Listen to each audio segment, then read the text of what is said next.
Hello, everyone, and welcome to End of Life University podcast, where we share real talk about life and death. I'm your host, as always, Dr. Karen Wyatt, and this is episode number 322. I'm glad you're here with me today. I don't have an interview to share with you, which is unusual lately. I've had lots and lots of interviews to share, but today I'm just going to do a solo episode and talk a bit about grief during times of polarization in our society. I've done a lot of interviews on grief over the last couple of years, and I think it's a good time to revisit grief a little bit and look at some of the tools we've gathered and things that I've learned about grief through this pandemic, and maybe recommit ourselves to talking more and thinking more about grief in our own lives. And I'll start by mentioning one of the reasons I don't have an interview for today is that I've recently taken a bit of time off for my daughter's wedding, which was an amazing, magical, beautiful celebration. And I'm still floating really from just all the love and the positive intention that's present at a wedding. But I wanted to share with you, I was actually one of the co-officiants for the wedding. My daughter and her now husband asked me if I would do that for them, which I did. And they also asked that we include in the wedding ceremony a time for reflection on those who are no longer with us. And so we had a little moment during this celebration of joy and love where we called in the ancestors of the bride and groom, those people who have formed a foundation for their lives and influenced who they are as people, but who are no longer physically alive with us. So we asked these ancestors to be present and to bring their loving energy into the space where the wedding was being held. And it was very beautiful. And it might seem like, oh, what a downer in the midst of this wonderful wedding, but it was actually quite lovely. And it made perfect sense, and it actually fit really well within the ceremony of a wedding to talk about death and to acknowledge our losses and our grief. And so that made me think that this is really important, that all of us remember, no matter what we're doing, that there is a place for death in everything that we undertake. And no matter how happy and joyous we are, we should be holding death and grief in our other hand as well at all times, because life is woven through and through with loss and death and grief. And we can't ignore that. And so this wedding ceremony really helped me remember in my own life to always be acknowledging loss and death and grief, no matter what I'm doing, and to make sure that I'm always including them and making space for them in my life.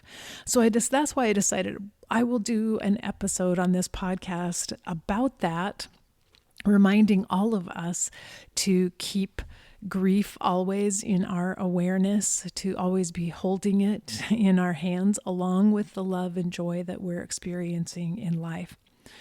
And another factor that made me want to talk about this subject today are some articles I've been reading lately about stigmatized and complicated grief that is taking place for families during this time of the COVID pandemic. NPR did a story of a young woman who's dealing with complicated grief over her brother's death from COVID. And she talked about experiencing anger and guilt. She's really experiencing a form of disenfranchised grief because she doesn't know how to grieve when she's angry at her brother, in this case for not getting the vaccine. But she also feels judgment and stigma from other people in her life who are blaming her brother and who in some ways are disqualifying her own experience of grief and pushing her to replace her grief with anger at her brother. And she's going through a time of confusion and stress because of that. And I am positive there are families all over our country who are experiencing the same thing. And it also might be happening as we just had General Colin Powell die, and he had been vaccinated and died. And so again, the stigmatization that happens because there are strong polarized opinions going on in our country right now about the virus, about how we should be approaching the virus. And so when deaths happen in such a time of polarization, the grief we experience becomes more complicated. And one of the people I've talked to in the last couple of years is Megan Devine, who's a psychologist who does a lot of grief work with people. And I'll be sharing more about her work, but she talks about out of order deaths. So deaths that we feel just shouldn't have happened, deaths that were unexpected, that came as a shock, deaths that we weren't prepared for at all. And COVID has definitely fit into that category of loss. Unexpected, unfair, no way to wrap our heads around it. And that was the subject of another story done by ABC News. They also highlighted some people dealing with the same stigma around death of a loved one and around their own grieving process. And they talked about the fact that we have had a lack of bedside visits with the dying for the last couple of years, which has been very traumatic for everyone who's been affected by that. A lack of our traditional funeral rituals as well have contributed to this idea of complicated or prolonged grief that's going on. Now, I don't like the term prolonged grief because it implies that grief has a normal ending point, and I don't think that's true at all. The article used that term, prolonged grief, which I would not use. Also, even when we talk about complicated grief, it makes it sound as if grief shouldn't be complicated, because I think grief is always complicated in some ways, and grief is always a different experience for each one of us. So many of these adjectives are not very helpful, but we do know that grieving is different and more challenging and painful and confusing for people right now because of this polarization in our society and because of the stigma surrounding COVID and people's opinions about COVID and treatments for COVID. Ken Doka has written about disenfranchised grief, and I'm trying right now to schedule him for an interview so we can talk about that in more depth. But he says disenfranchised grief occurs when the death is somehow tinged with a supposed moral failure, something that other people judge as a failure on the part of the person who has died, which causes the mourners to fear judgment from other people, and therefore to not be able to share their grief openly. They feel a need to hide their grief. They're less likely to talk to other people and find support for that grief.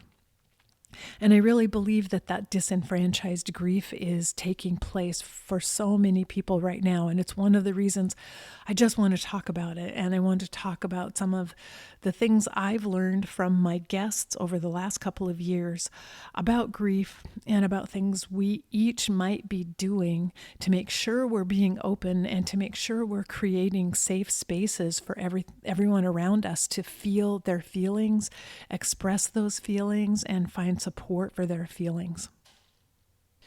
So another article I was reading is about a hospital in the UK, Dr. Gray's Hospital, that is creating a COVID tapestry to commemorate the COVID deaths that have taken place in their community. And this tapestry, when it's done, is going to reside permanently in the chapel of the hospital. And that reminded me of the AIDS quilt, the AIDS Memorial Quilt, which was started back in the 1980s during the AIDS epidemic to honor the the lives that were being lost to AIDS. And so I did a little bit of reading about the quilt, and that 1987 was the first year the quilt was displayed, and it had 1,920 panels on it, commemorating, in some cases, individuals who had died, or in some places, multiple individuals on some of the panels. But over the next 5 years, the quilt traveled to all 50 states and to 28 countries around the world. And at each stop, panels were added to the quilt. This quilt now has nearly 50,000 panels. It's housed in San Francisco at this time. And the panels are dedicated to more than 105,000 individuals who have died from AIDS. I think this quilt and the idea of the tapestry at Dr. Gray's hospital are beautiful ways of bringing the community together to create art around our grief and to use art as a way of expressing our grief, of bringing it to the surface, of making it visible, but also in coming together in our own unique individual ways and offering whatever we have to this community project that then becomes a symbol of beauty and a symbol of community and cooperation that has emerged from the unique and tragic suffering of each individual who's grieving. So I love the idea of the AIDS quilt. I really wish that we could have a national COVID quilt, really, that would be something that could travel around and that we could all contribute to. I don't know who might have the ability to instigate something like that, but I would love to see that happen. So with that being said, I just want to go into a little bit more detail about what I've been learning over the last couple of years about grief from all the amazing guests that I've interviewed. And many times our conversation focused on COVID and what we're going through right now. But some of these people I spoke to before the pandemic started. So I'm just going to give you a rundown of some of the things I've learned and share some things with you.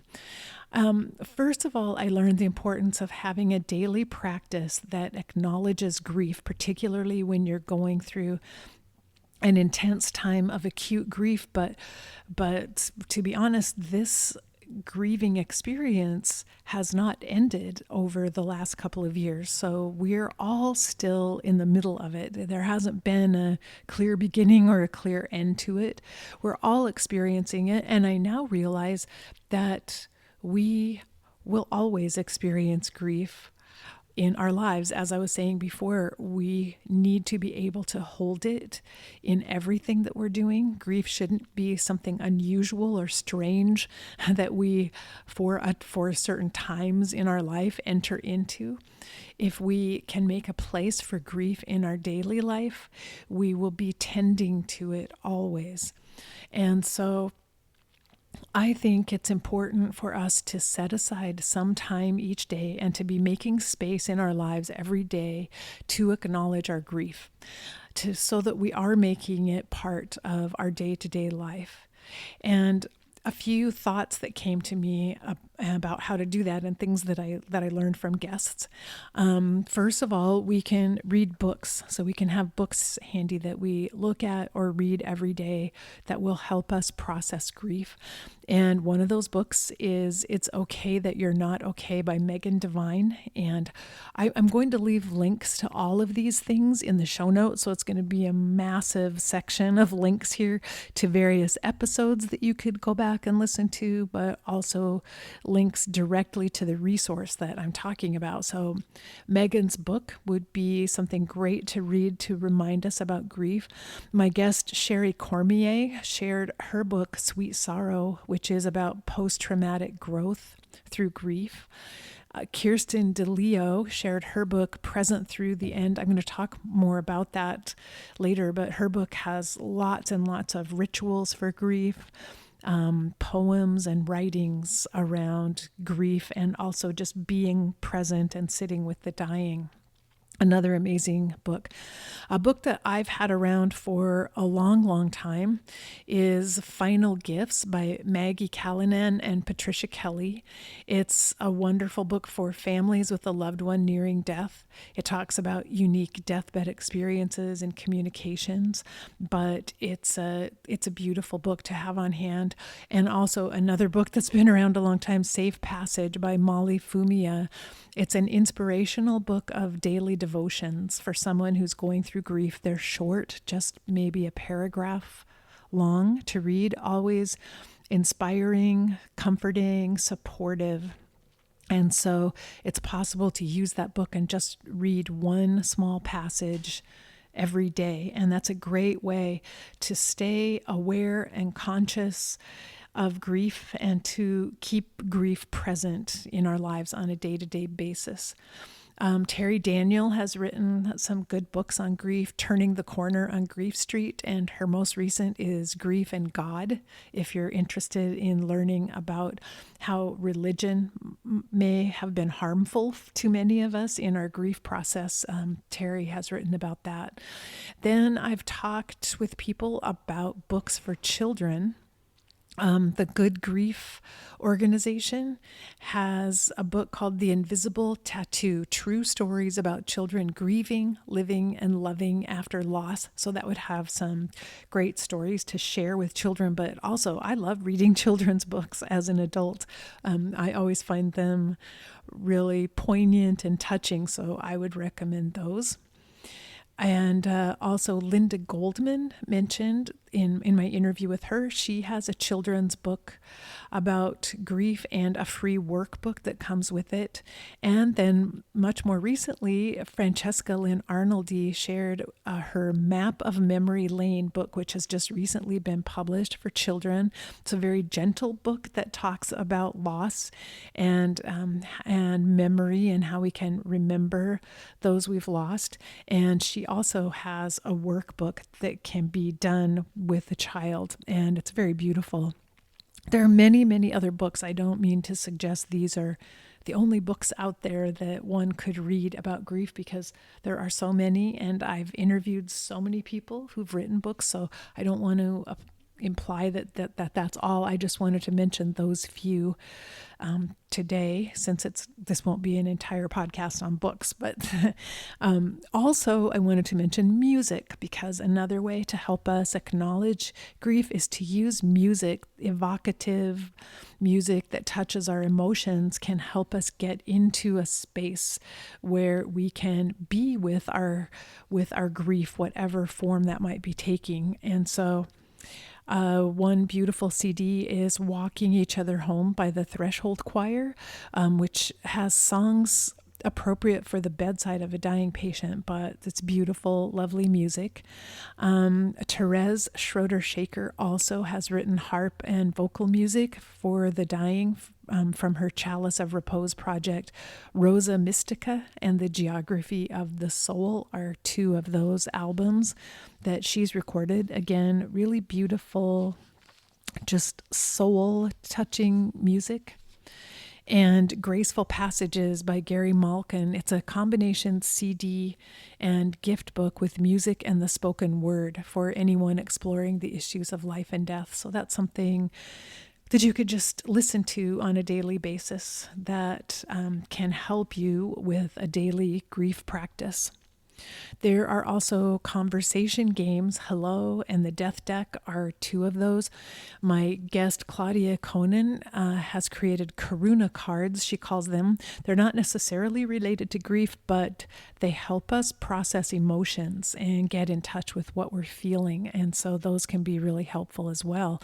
Then also, technology we can use. The Grief Refuge app is a way you can have an app on your phone that just reminds you every day to do some journaling, to read an affirmation, and just to be present with your grief. So for those of us who are really busy and might have a hard time remembering to make space for grief, the Grief Refuge app, which I have on my phone now, is a great way to do that and has some really nice resources on it. I also learned this year about a documentary film, Speaking Grief, by Lindsay Whistle-Fenton, and that's a really beautiful film also, a film to help us get better at grief. And so it features a lot of people experiencing grief who talk about what's happening for them and experiencing their grief in many different ways. So that film is something else that's really good if you need a little help getting in touch with your own feelings of grief. And this idea of feeling our emotions around grief is the second recommendation I've learned from so many speakers, the importance of feeling all of the emotions of grief. And sadness is not the only emotion that's connected to grief. To remember that we might be angry, we might feel relief, we might feel betrayed, we might feel joy. We might feel confusion. There's so many different emotions, the whole gamut of emotions that we can feel while we're experiencing grief. And to not repress any of them, or to not feel negative or embarrassed or shamed about any of those emotions. And so during times of disenfranchised grief, I think is when we're most likely to repress some of our feelings, because it seems like maybe we're not allowed to have those feelings, or it's not okay to have those feelings. Now, I myself experienced disenfranchised grief after my dad's suicide death. And that was partly related to the fact that I couldn't allow myself to feel anger at my dad.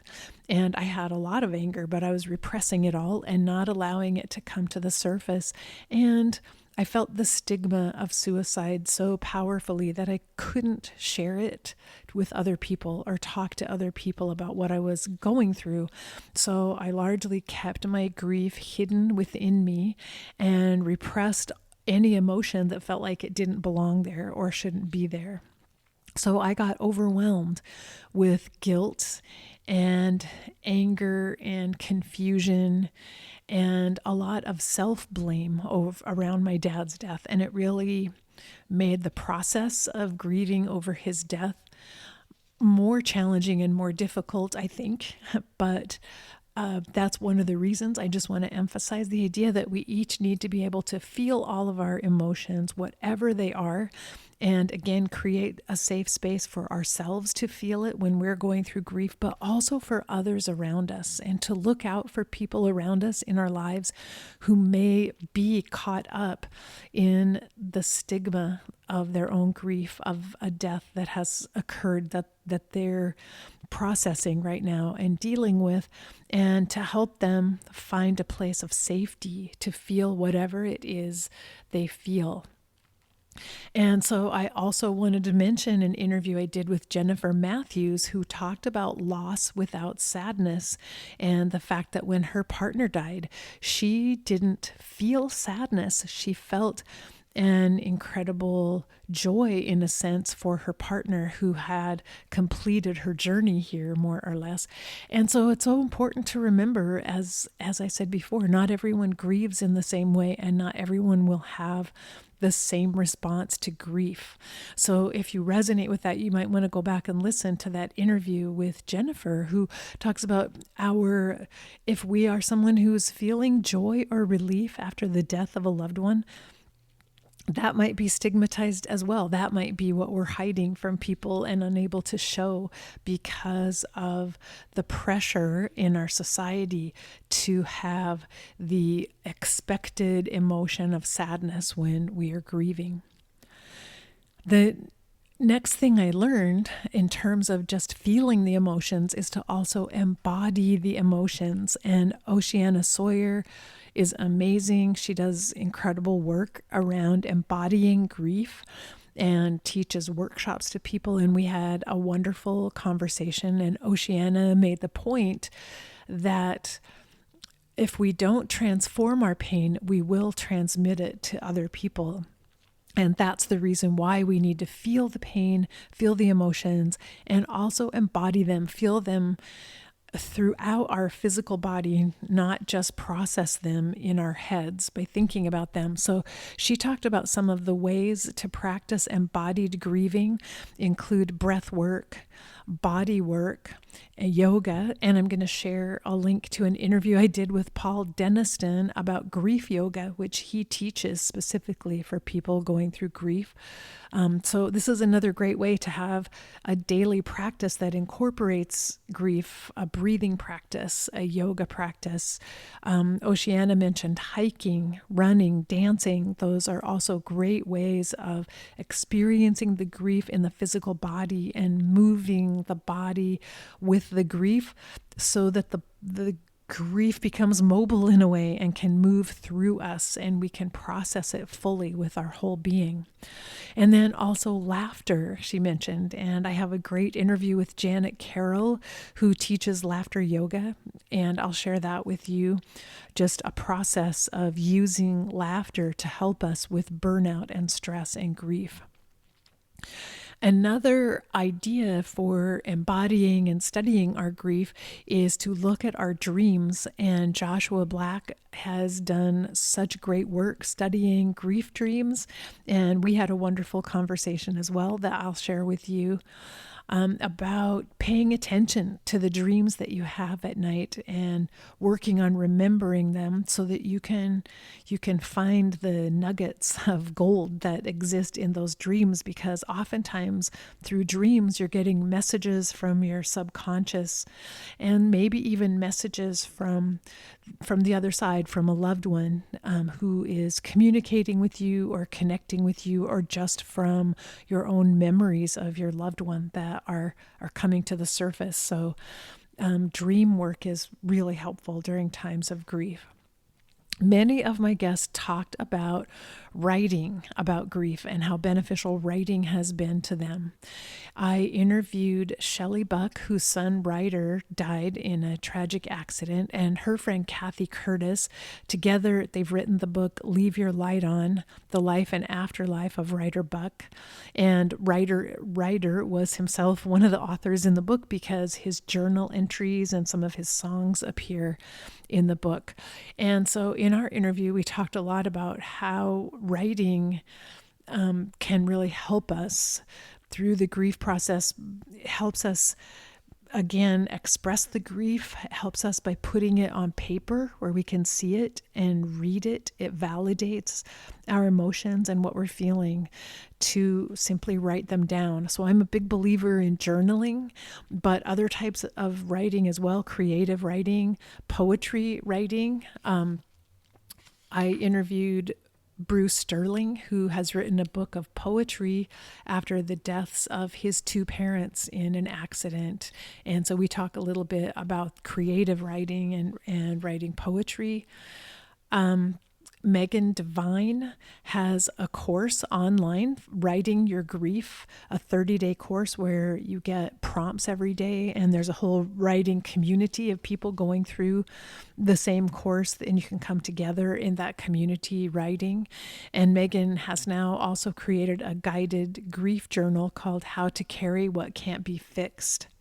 And I think it's available for pre-order now. I'm not sure that it's been published yet. I also interviewed Shelby Forsythia, who wrote the book Your Grief, Your Way, A Year of Practical Guidance and Comfort After Loss. So another really good book that has daily entries, sometimes for activities to do, something to write about, or something to do to help with grief. It contains lots of poems and prose as well, like inspirational verses that you can read about grief. So that's another great book to read that can help you journal every day and do some writing about grief to help you continue a daily practice. Many of my guests also talked about the importance of finding a supportive community for grief.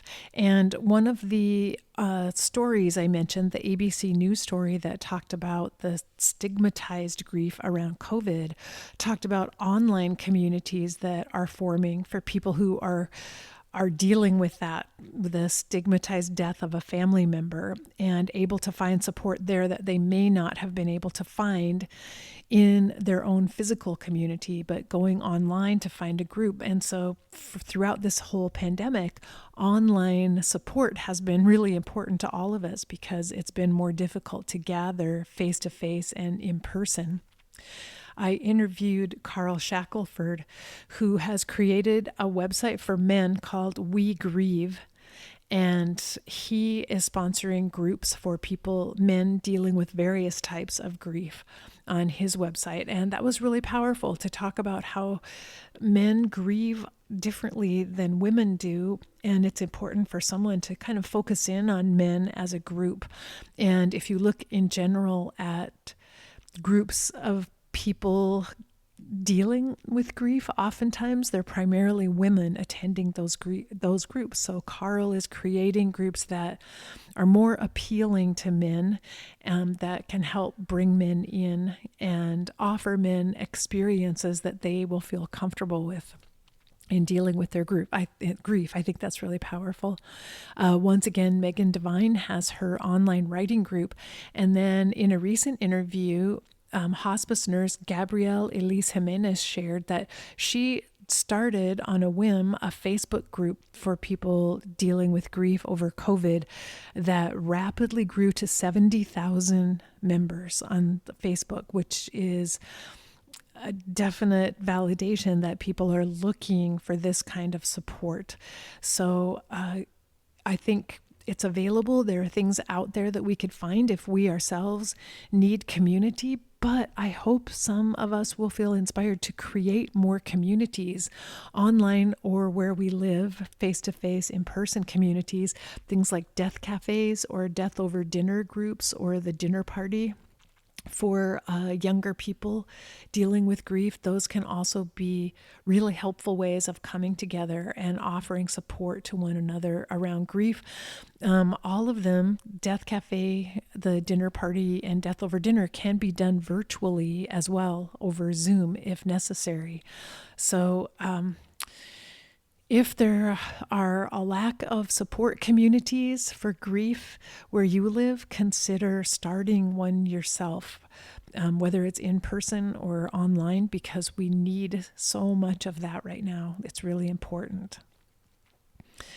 Next, much of what we talked about over the last couple of years are rituals for grief. And I'm a strong believer that rituals are really helpful to us. I had a wonderful interview with Joelle Simone Anthony, who is dealing with disenfranchised grief with her population, teaching workshops around that. And also we talked about the idea of ritual and the importance of coming together in ritual. And I'm going to play the recording from Joelle right now, just a clip from that interview that I did.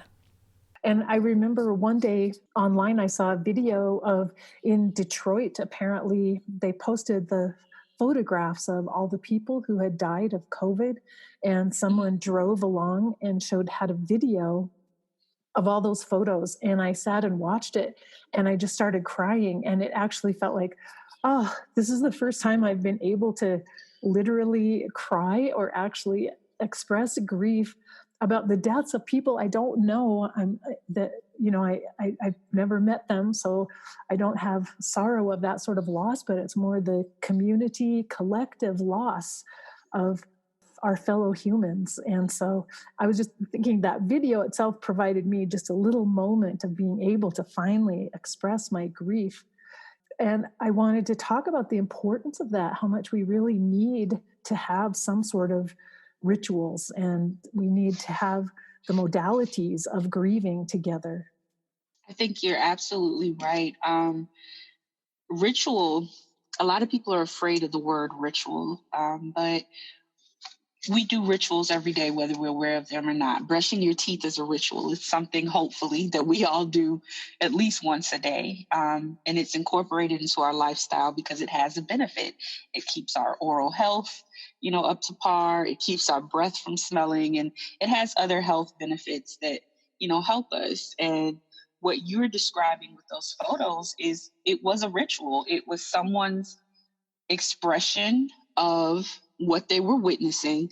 And instead of just sitting with it, which is, it could be a ritual as well, just sitting with yourself. But instead of just sitting and holding that emotion in, they decided to express it, which in turn generated an emotional expression of grief from you. So it was a combination of art and ritual. And you viewing that, you were a participant in that ritual, which is why you responded the way that you did. Ritual, as it pertains to death and grief, is important because it not only acknowledges that a loss has occurred, but it creates space again for expression of what we experience when we have a loss. One of the rituals that I perform regularly, at least once or twice a week, is, and it doesn't have to be emotional and you don't have to cry every time you do it, but I enjoy burning sage and incense. And it may seem extremely simple and, whatever, but they're elements. You have the fire and you have the air. And when you're burning sage, depending on what you believe, and the type of sage that you're burning, you're releasing negative energy from your environment and from your space and from your body and from your mind. And with the incense, what it represents to me is my prayers and thoughts and emotions leaving me. I'll hold an incense stick or a candle and it's escaping into the air. And when burning the sage, it's being released. So it's almost like a purification ritual. So I would suggest if someone's feeling heaviness or a lot of grief, I'm not saying that this is going to take it away or make it better, but what it is doing is it's a physical representation of what you may be feeling internally. And when you watch that smoke dissipate, psychologically, it's almost like that emotion is leaving with it, whatever that emotion is. That's beautiful. I love the symbolism of that. And I can see how powerful it might be and just soothing in the moment to be Yes. able to do something like that. And then the aromatherapy effects as well. Yes, definitely. We heard Joelle talk about this very simple ritual of just burning sage and incense, which I think is really lovely too, and something that could easily be incorporated into a regular practice of honoring our grief. And from Megory Anderson's book, Sacred Dying, and I did both had a conversation with Megory in the past, and then I also did an episode that was a tribute to Megory upon her death. And Megory happened to die the same day as the poet Mary Oliver. And so I did a tribute, Poems and Rituals, to both of them.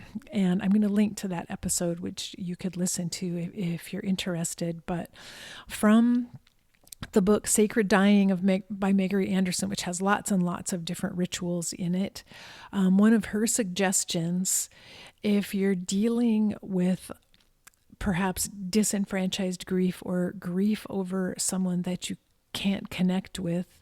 And this was a suggestion actually for me for dealing with grief over my dad's suicide death, was to take an object that represents the loved one, maybe a photo or some sort of memento, and express all of the unspoken emotions to that object. I'm angry, I don't understand, but also to include, I'm sorry, I love you, I forgive you. And really fill that item with all of this unspoken emotion. Then to place that object along with a personal object that represents me, something that's special to me or that is symbolic of me and who I am in my deepest self, and to put those two together. And either Megory suggested either save them somewhere, like put them in a special box or a special place, or also to bury them or burn them. She said whatever needs to happen with those two objects, bringing them together. So it's a way of bringing together the emotion for the person that's no longer here, that I can't converse with who I am, and connecting them. And I think it's really a way of reintegrating pain that has been dissociated or separated from us, that allows us to look at it and bring it back into our lives. So that was a lovely ritual from Megary Anderson. And again, there will be a link to my episode that's a tribute to Megary after she died. Another book that I wanted to recommend to you if you're interested in rituals is the book Home Funeral Ceremonies by Donna Belk and Katie Ann Unalisi. I've interviewed them as well, and I'll link to that. But their book has lots of rituals and ceremonies, and some of them are for being with a person who is dying, and some of them also for after death. And so that's a lovely book that can be really helpful. Another episode that I'll share with you is one I recorded on doing a mini pilgrimage for grief, where I have a lot of tips using a pilgrimage as a ritual, but a mini pilgrimage that you could do in just half a day or a day to someplace near you, but where you turn it into a sacred ritual and ceremony to help honor your grief and honor a loved one who has died. And I'll share a link to that episode. Again, there are way more episodes I'm suggesting here than you would probably want to go back and listen to, but maybe one or two of these will meet your needs or sound like the right thing for you. So I'm sharing all of them so that you have a chance to get what you need. Also, I mentioned before Kirsten DeLeo and her book, Present Through the End. Kirsten and I talked as well about rituals, and she shared in our interview a ritual for dealing with unfinished business, which is really a way of finding forgiveness. That was very lovely. So I'm going to share that clip with you right now also. I've also thought about situations where maybe a family member has been estranged from a loved one who's now dying at a distance, and there's a real need for forgiveness. And that oftentimes happens face to face when we can be in the same room together. There can be this beautiful transformation of forgiveness. So I was thinking about how could someone who needs to forgive or be forgiven by a loved one who's now dying at a distance. Do you have some thoughts about how that could happen? Yeah, I mean, there is. First of all, if you can talk to the person still, over the phone, or through any other technology, and express your feelings. But it's good before we even venture to do that, to take some time to really come to the essence of what we need to express, so we don't come with a full, load of emotional baggage, but we're really clear, this is what I need to express, and even it might be difficult, but I come from a place of openness, for myself. There's a beautiful method, it's called Unfinished Business. You find this also in my book, Present Through the End. And there's also other ways. And it's a method where you just sit down and imagine the person is actually with you. You write down, all the problem, or, the hurt, the injustice, whatever you feel, or, what you yourself need maybe forgiveness for, need to be forgiven for, what you would hope the other person could offer to you, so you write this down, and then you imagine that the best part of the person is listening. Really, the best part is listening. The part that's generous, loving. And if that's hard, imagine that person and as a younger self or as a child when they were not, in their stuck in their patterns and free of their anger. And this best part is really listening to you and is responding, and then you write their response down. So you can have that, keep that dialogue going, and really also listen.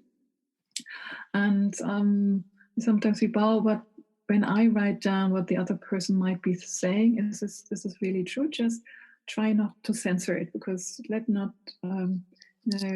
censorship come in. Just try it out and see, and you can keep that dialogue back and forth going for a while and see if you can arrive at a place where it is actually okay. Maybe it doesn't come to a beautiful resolution, but it's a place where it's okay. It's okay. I can let go of that burden, of that problem, the weight I've been carrying around.